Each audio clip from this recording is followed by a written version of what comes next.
I am super excited about today's unboxing. This is something I've wanted for about 2 years. So without further ado, let's get to unboxing. In the secret box, we have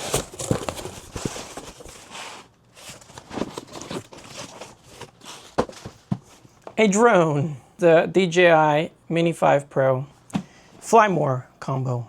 It does have the nifty little pull tag right here. The satisfying pull tab.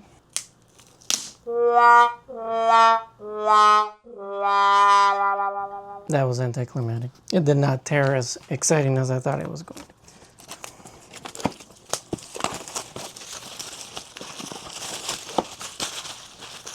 As you saw, this is the DJI Mini 5 Pro Fly More combo.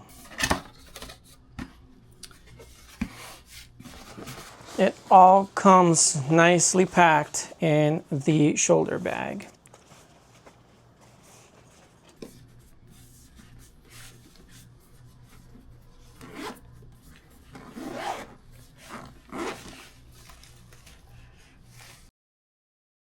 In the bag we have the RC2 remote. In the back it's actually got the 2 joysticks and some more buttons. The case with the ND filters, the hub with the 2 batteries, and last but not least, the drone.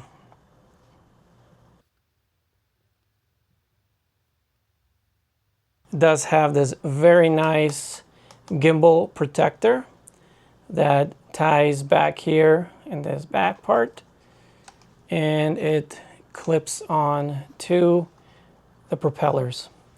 It's already got one of the batteries in, one of the 3 batteries.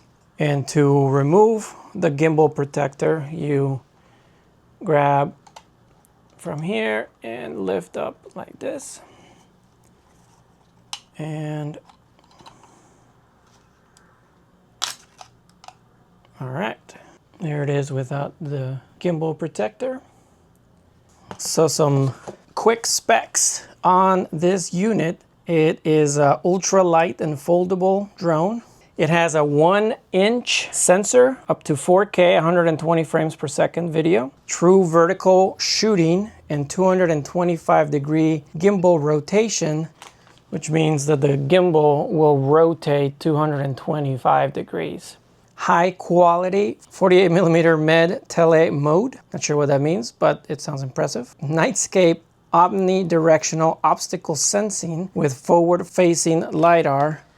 That is with these sensors right up here and these down here. And it actually has these cameras back here so that it gives you a 360-degree omnidirectional obstacle sensing. It's got ActiveTrack for running, cycling. You can actually, this one, it's fast enough that you can track a vehicle. And it is a 36-minute flight time according to the box. However, I've heard a lot of people say that it does not last the 36 minutes on these smaller, lighter batteries. So with the manual, the quick start guide.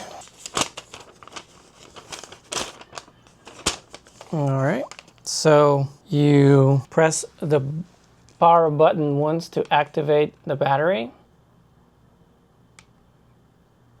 Okay, looks like it may be a little dead. Oh, there it goes. And then you unfold this top arm here to turn it on, activate it, and you can see the propellers kind of like move, and you hear the tone powering it on.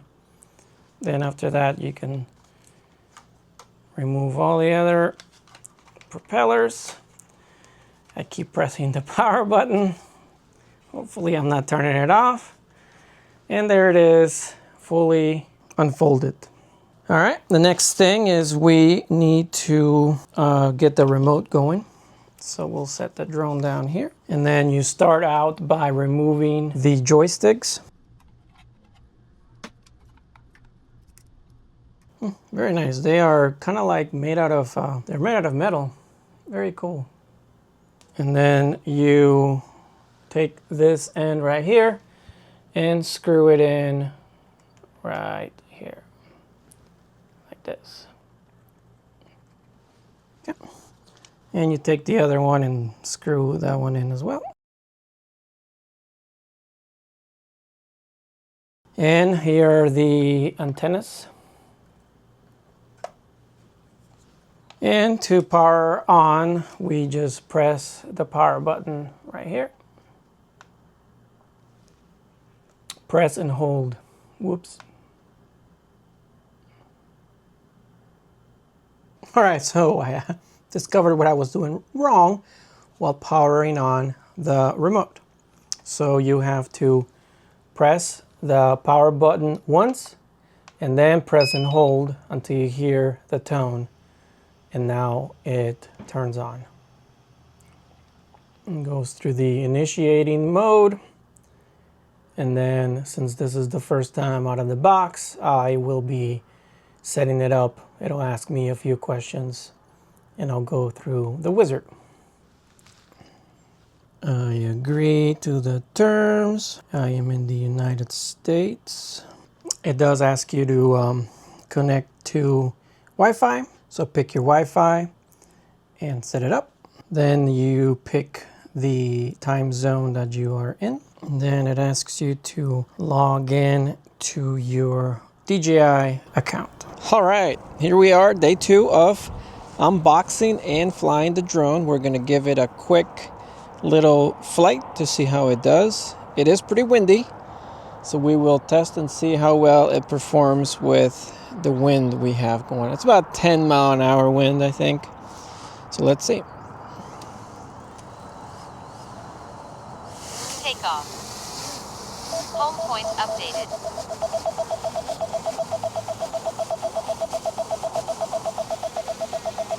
All that beeping is because it is sensing obstacles around it, and that's why it's complaining about the house and all the various obstacles in the way.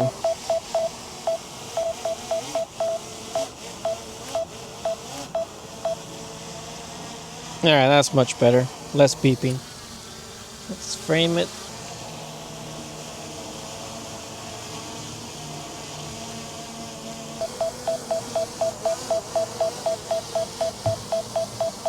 Landing. I still have a lot to learn about how to fly this properly and all the features and functionality that the drone has for taking pictures, videos. There's active tracking, like I mentioned, to track you running or cycling or even tracking a vehicle movement, and probably maybe give it a try when there's not so much wind, because it is definitely tricky to control it with the wind as it tries to auto-correct itself with how strong the winds are. Check out this video if you want to see my experience with buying this drone and everything I learned throughout the process of buying the drone. If you found the video useful, give it a thumbs up and share it with anybody you think might find it beneficial. And as always, I'll see you in the next video. Thanks for watching.